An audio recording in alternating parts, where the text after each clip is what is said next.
Finally कुछ ऐसी important बातें जो कि यूएस की तरफ से निकल कर आ रही है उसके ऊपर हम डिटेल से बात करेंगे कि आखिर अगर यूएस के अंदर ऐसा होता है क्या होता है, वो भी अभी मैं आपको बताने वाला हूँ। मानकर चलिए जो चीज़ें मैं बताने वाला हूँ रियल मानों में अगर वैसा हो जाता है तो हमारे इंडियन मार्केट को किस हिसाब किताब का फ़ायदा मिलेगा और कितना ज़्यादा फ़ायदा मिलेगा, क्या इंडियन स्टॉक मार्केट यहाँ से भाग सकता है, इन मुद्दों के ऊपर हम डिटेल से बात करेंगे। उसके अलावा इस समय पर आपको कॉन्ट्रा फंड में कैसे इन्वेस्टमेंट करना चाहिए और इन्वेस्टमेंट करना भी चाहिए या नहीं चाहिए, इसके अलावा और भी बहुत सारे इंपॉर्टेंट मुद्दों के ऊपर हम इस वीडियो में डिटेल से बात करेंगे। तो ऑफ कोर्स वीडियो बहुत इंटरेस्टिंग होने वाली है। एक लाइक कर दीजिए, शेयर कर दीजिए। चैनल को अगर अभी तक आपने सब्सक्राइब नहीं किया तो चैनल को भी ज़रूर सब्सक्राइब कर ले, क्योंकि इस तरह के इंटरेस्टिंग और इन्फॉर्मेटिव कंटेंट मैं आपके लिए लेकर आता रहता हूँ। देखिए मार्केट के अंदर अगर सबसे पहले आज की बात करें कि भाई आज का मार्केट कैसा है, इंडियन मार्केट आज के डेट में कैसा है, तो भाई अभी निफ्टी की वीकली एक्सपायरी है आज के डेट में और मुझे लगता है कि भाई मार्केट के अंदर ठीक है पॉजिटिव ओपन तो हुआ मार्केट, लेकिन ये टिकेगा नहीं। रीज़न क्या है उसके ऊपर बात ही नहीं करेंगे, छोड़िए, क्योंकि रीज़न के ऊपर हम बहुत मरतबा बात कर चुके हैं और बहुत सारी बातें मैं रीज़न को लेकर बता चुका हूँ कि भाई ये सारे रीज़न है जिसकी वजह से मार्केट के अंदर पॉजिटिविटी नहीं बन रही है। फाइनली अगर आज के डेट में नेगेटिविटी होती है मार्केट में तो उसका रीज़न भी वही सारी चीज़ें होंगी जो पहले मैं बता चुका हूँ, तो ये बातें क्लियर हो जाती है। अब यूएस की तरफ से क्या न्यूज़ निकल कर आ रही है, देखिए यूएस की तरफ से कल के डेट में ये कहा गया है कि भाई ट्रंप जी थोड़ा सा टैरिफ के मामले में नरम हो गए हैं, समझ रहे हैं ना। न्यूज़ ये निकाल कर आ रही है कि टैरिफ के मामले में नरम हो गए हैं। उन्होंने कहा था कि भाई हम टैरिफ लगाएंगे, लेकिन अभी उन्होंने कहा कि भाई लगाएंगे मतलब कब से लगाएंगे ये उन्होंने क्लैरिटी नहीं दी। और उसके अलावा और भी कई सारे ऐसे पॉइंट्स उनके स्पीच में ऐसे थे जिसकी वजह से ये माना जा रहा है कि भाई थोड़ा सा मतलब टैरिफ को लेकर ये नरम हुए हैं। अब देखिए आने वाला समय में पता चलता है कि टैरिफ को लेकर वो नरम होते हैं और होना भी ज़रूरी है, क्योंकि इसके पीछे भी रीज़न है, वो लॉजिक लगा रहे हैं, समझ रहे हैं ना। अब देखिए इसके पीछे का लॉजिक ये है कि भाई अगर वो टैरिफ के अंदर मतलब नरमी नहीं करते हैं, कम नहीं करते हैं, तो सोचिए जिस देश के ऊपर, ये तो पहला पॉइंट है कि जिस देश के ऊपर वो टैरिफ लगाएगा वो देश उसके ऊपर भी टैरिफ लगाएगा।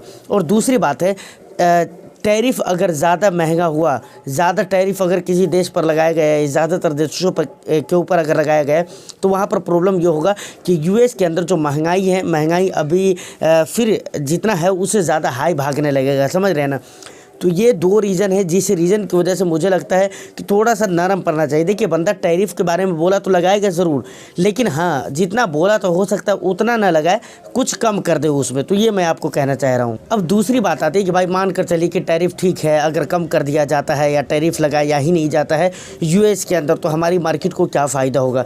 देखिए ऑफकोर्स हमारी मार्केट यूएस की मार्केट से बहुत ज़्यादा कनेक्ट है। अगर दूसरे कंट्री की मार्केट से अगर बात की जाए तो बहुत ज़्यादा आप कहें ना कहें उससे मतलब नहीं है और वो उतना ज़्यादा इंपॉर्टेंट भी नहीं रहेगा, लेकिन यूएस की मार्केट से बहुत ज़्यादा जुड़ा हुआ मार्केट है, क्योंकि यूएस के अंदर जो कुछ भी एक्टिविटी होती है ना वो फ़ौरन आपको इंडियन स्टॉक मार्केट में देखने को मिलता है। तो ये सबसे बड़ा मुद्दा है जिसकी वजह से अगर वहाँ के बाज़ार पॉजिटिव होते हैं या वहाँ के बाज़ार नेगेटिव होते हैं तो इंडियन मार्केट नेगेटिव होंगे। अगर ये ऐसा होता है तो ऑफकोर्स आईटी सेक्टर पर यह फ़र्क पड़ने वाला है ख़ास तौर से, यानी अगर टैरिफ लग जाता है तो इसका भी फ़र्क आपको इंडियन स्टॉक मार्केट में देखने को मिलेगा। और अगर टैरिफ ना लगता है या फिर टैरिफ लगता है लेकिन कुछ नरमी करके लगती है, कुछ कम करके लगता है, जैसे कि पहले स्टेटमेंट दिया तो उस हिसाब किताब से अगर टैरिफ नहीं लगाता है तो ऑफकोर्स सबसे ज़्यादा फ़ायदा इंडिया के अंदर इंडियन आईटी सेक्टर को होने वाला है, जो हम और आप बहुत अच्छे से जान रहे हैं। खैर ये सारी खबरें जो अभी है वो रिपोर्ट के ज़रिए आ रही है, बहुत सारे आकलन लगाए जा रहे हैं, आंकड़े लगा रहे हैं लोग कि ऐसा होगा वैसा होगा। अब देखना ये है कि हकीकत मानों में जब बातें निकल कर आती है और जब रियल में इसको इम्प्लीमेंट किया जाता है ये तो क्या होता है वो आने वाला टाइम और समय बताएगा, तो ये देखना अभी बाकी है। अब आती कि इस समय पे आपको कॉन्ट्रा फंड के अंदर निवेश करना चाहिए या नहीं करना चाहिए, या फिर वैल्यू फंड के अंदर निवेश करना चाहिए या नहीं करना चाहिए, क्या ये समय है जहां पर आप कॉन्ट्रा फंड के अंदर निवेश कर सकते हैं। तो देखिए सर इसका जवाब ज़्यादा घुमा फिरा कर नहीं दूंगा, सिंपल सी दो बात आपको याद रखना है कि म्यूचुअल फंड के अंदर हम दो तरीके से निवेश करते हैं, एसआईपी और लमसम के ज़रिए। अगर आप लमसम करना चाहते हैं तब तो मैं ऑफकोर्स यहाँ पर कहूँगा कि बिल्कुल आपको सोच समझकर इन्वेस्टमेंट करने की ज़रूरत है, क्योंकि कॉन्ट्रा फंड वो है जो कॉन्ट्रेरियन स्ट्रैटेजी को अपनाता है। फंड के जो फंड मैनेजर होते हैं वो ऐसे स्टॉक्स में पैसे निवेश करते हैं जो मार्केट के अगेंस्ट में हो, मतलब जिधर पे रैली ना हो, जिधर पे अच्छी खासी तेज़ी ना हो, जिसको लोग उतना ज़्यादा ध्यान ना देता हो, लेकिन हाँ उसके अंदर कुछ अपॉर्चुनिटी, कुछ रीज़न फंड मैनेजर को नज़र आते हो जिसकी वजह से उन्हें लगता हो कि भाई आने वाला समय में ये स्टॉक अच्छा कर सकता है, तो उसे क्या कहते हैं, कॉन्ट्रेरियन स्ट्रैटेजी, और फंड मैनेजर इसी स्ट्रैटेजी को अपनाता है। तो मुझे लगता है काफ़ी लंबे समय से मार्केट के अंदर गिरावट हो रही है, लंबे समय से मार्केट का भी हाल बहुत अच्छा नहीं है, और कब बहुत अच्छा हो जाएगा ये भी कहना बड़ा मुश्किल है। लोग बोलते तो हैं मार्केट के अंदर, आप गौर कीजिए मार्केट के अंदर तेज़ी भी आती है, ऐसा नहीं कि हमारी मार्केट पॉजिटिव नहीं हो रही है या फिर तेज़ी आ ही नहीं है, तेज़ी का मुँह दिखाई नहीं है, ऐसा नहीं है। अच्छी खासी रिकवरी होती है मार्केट के अंदर, अच्छे खासे परसेंटेज में मार्केट तेज़ी दिखलाती है, लेकिन यहाँ मुद्दा ये हो जाता है कि भाई वो तेज़ी टिक नहीं पाती है। और हमारी मार्केट के लिए अभी सबसे बड़ा मुद्दा यही है कि भाई तेज़ी या फिर पॉजिटिविटी टिकेगी कैसे। ना तेज़ी ठीक है, थोड़ा ही थोड़ा करके ये पॉजिटिविटी टिकेगी कैसे, तो टिक नहीं पा रही। तो ऐसे समय में मुझे लगता है कि अगर आप लमसम के ज़रिए निवेश करना चाहते हैं तो थोड़ा आप सोच समझ कर निवेश करिए, और थोड़ा थोड़ा करके निवेश करिए, और SIP के ज़रिए आप निवेश करते हैं तो कोई दिक्कत वाली बात नहीं, वहाँ पर आप इन्वेस्टमेंट कर सकते हैं बिल्कुल।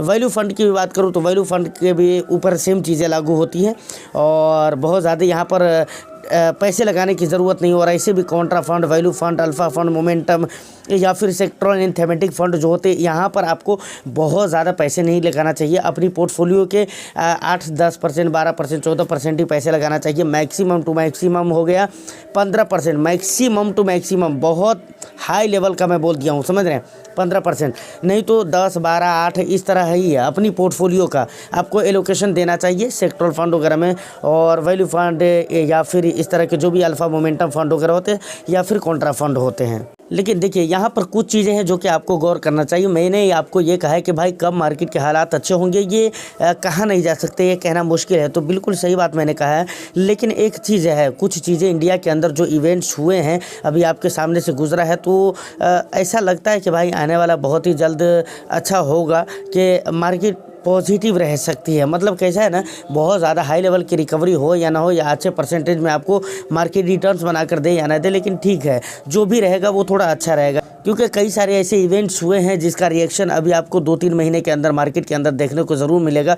मैंने शुरू में ही कहा था कि भाई ये कोई जादू नहीं है, MPC की मीटिंग या फिर टैक्स वगैरह में रिलीफ का हो जाना, या इसके अलावा और भी जो भी मुद्दे आ रहे हैं Q2 वगैरह 3 वगैरह के रिजल्ट, तो ये सारे मैजिक नहीं है। इसका असर अगर पॉजिटिव आ रहा है तो इसका स्टॉक मार्केट पे असर आपको धीरे धीरे देखने को मिलेगा। लगातार एक ही बार या 2-4 दिन, 6 दिन, 10 दिन, 15 दिन में ऐसा नहीं है कि आपको पूरा के पूरा आपको समझ में आ जाएगा कि भाई हाँ असर कर गया। अब देखिए 2017 वगैरह से मैं भी मार्केट के अंदर हूँ। अब 2017 के बाद जो कुछ भी मैंने सीखा है अभी तक, वो उनमें से कुछ चीज़ें जो कि बराबर मैं आपको बोलता हूँ कि भाई देखिए कुछ भी स्ट्रैटेजी आप लगा लीजिए, लेकिन अगर आप लॉन्ग टर्म के इन्वेस्टर नहीं हैं और इक्विटी के अंदर आप निवेश कर रहे हैं तो वहाँ पर कुछ भी स्ट्रैटेजी हो सकता है कि वो फेल हो जाए, काम ना करे, वर्क ना करे।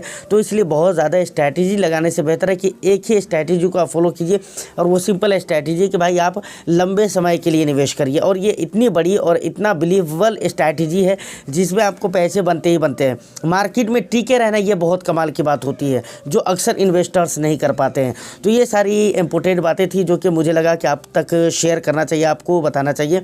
उम्मीद करता हूँ कि वीडियो और इन्फॉर्मेशन आपको अच्छी लगी हो। बाकी आपका कुछ भी वैल्यूएबल फीडबैक हो तो आप मुझे कमेंट सेक्शन में बता सकते हैं। मैं फिर मिलता हूँ किसी नेक्स्ट एंड इंटरेस्टिंग वीडियो में। जब तक के लिए all the best. Thank you for watching.